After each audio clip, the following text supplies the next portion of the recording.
My name's Bob Provoncha. I'm the current secretary of the John Castlehowe Toppin Memorial Hall here in Skelton Village. The history of the hall dates back to 1915 when John Castlehowe Toppin, who lived at Musgrave Hall, was a gentleman farmer and quite admired by his family and the local community. He died in 1915 during the Great War. His son, after the war was over, Fred got a group of people together in the village and they formed a committee, found an architect. Fred bankrolled everything. A piece of land was gifted by another member of the community, and the John Castlehowe Toppin Memorial Hall was built, and it was finished on it was dedicated on August 11th, 1923. My name's Bob Towers. I'm chair of the hall, and I've been on the committee probably for 10 years. Over that time, obviously, there's been many attempts to upgrade the hall. They had an attempt in the millennium to try and do something then, but that failed.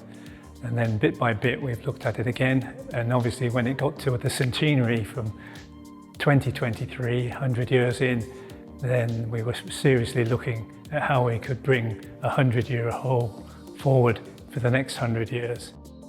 The inspiration was, in fact, the Toppin family. Their state-of-the-art 1923 hall led us to believe that we should try to do exactly the same in 2023, that we should produce a hall that was as good a standard as we could get to. We had a 320,000 project spend initially, with all sorts of tests done. We were fortunate to get a lottery grant of 50,000, a development fund. So we thought we'd be okay, 50,000 from the lottery to develop a plan. Surely 100,000, 150,000 would be coming to start our build. But unfortunately, COVID got in the way, obviously delayed everything. But once COVID was over, the lottery started to look towards funding smaller events to try and bring everybody back, and the grants were capped at 30,000. At that time, our 300 and odd thousand project spend had gone through the roof. So the grants had gone one way and the building costs had gone the other way. We'd gone through a couple of contractors, hadn't we, Bob? Yeah. And they had looked at it and they just, for whatever reason, they thought it was, they backed out. So our architect actually came back to us and said, I found this builder called DMB Builders. We were so glad to see David and his team. We knew from their work that they were doing that they were a very professional organisation. The fact that they were local was, as Bob says, is a plus.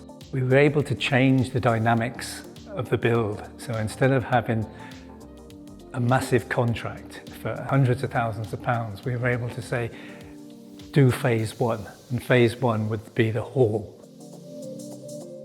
I'm Rob from DMB Building. We became involved in this when the parish council were struggling to find a builder.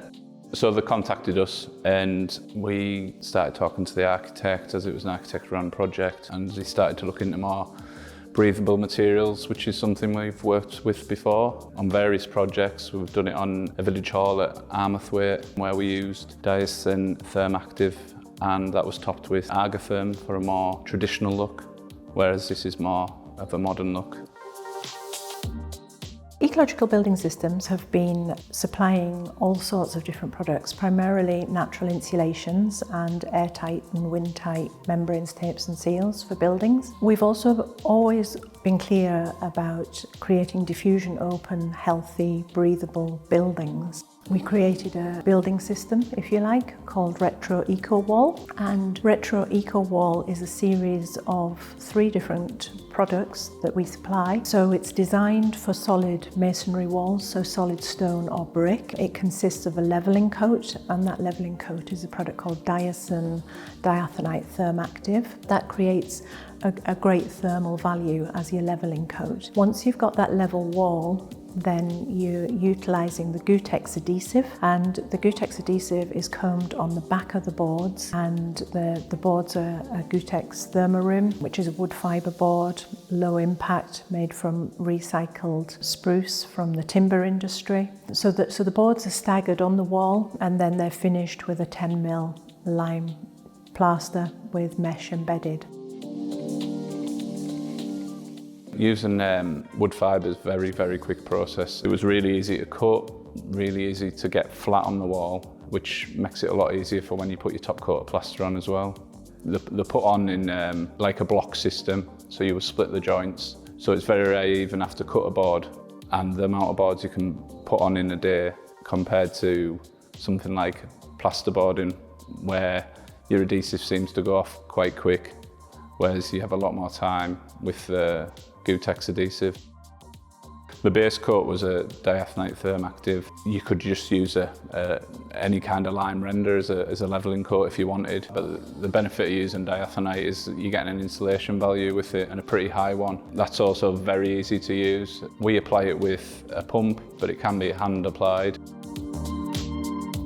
I certainly think there's a benefit in other community buildings using these types of products. Most community buildings are old, solid walls, they're lime-based anyways, and to block that up with your more modern products like your cement renders and chips and plasters doesn't really make sense, as it certainly wouldn't last for very long.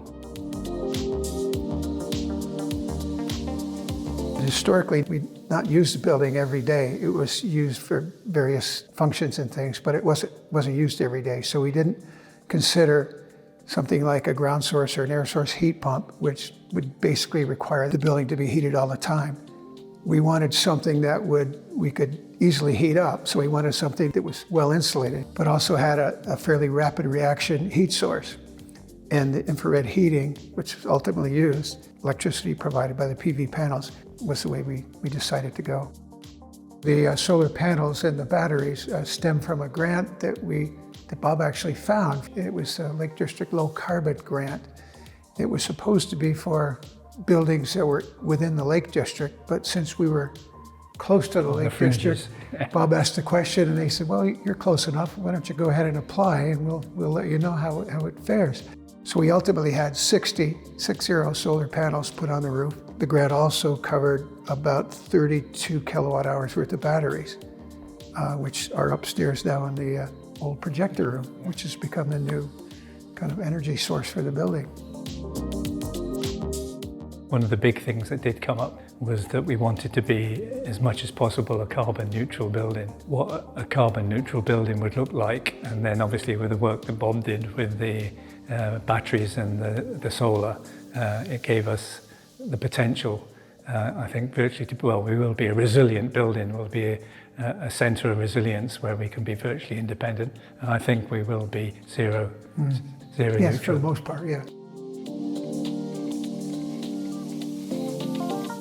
So I've known this hall since I was knee-high really, 5 years old. We used to come up here, do our Christmas pantomime. To come back 25 years later and end up doing some positive work on the hall to make the kids now feel a bit warmer is quite rewarding.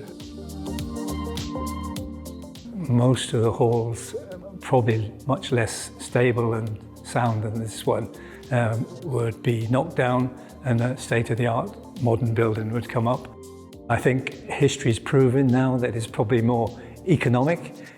It might be a bit more expensive, but economically and for the climate, it's probably better to restore the halls. And this is one of the biggest memorial halls in Cumbria. So we're glad we've kept that tradition, and we hope we've done Mr. Topping proud.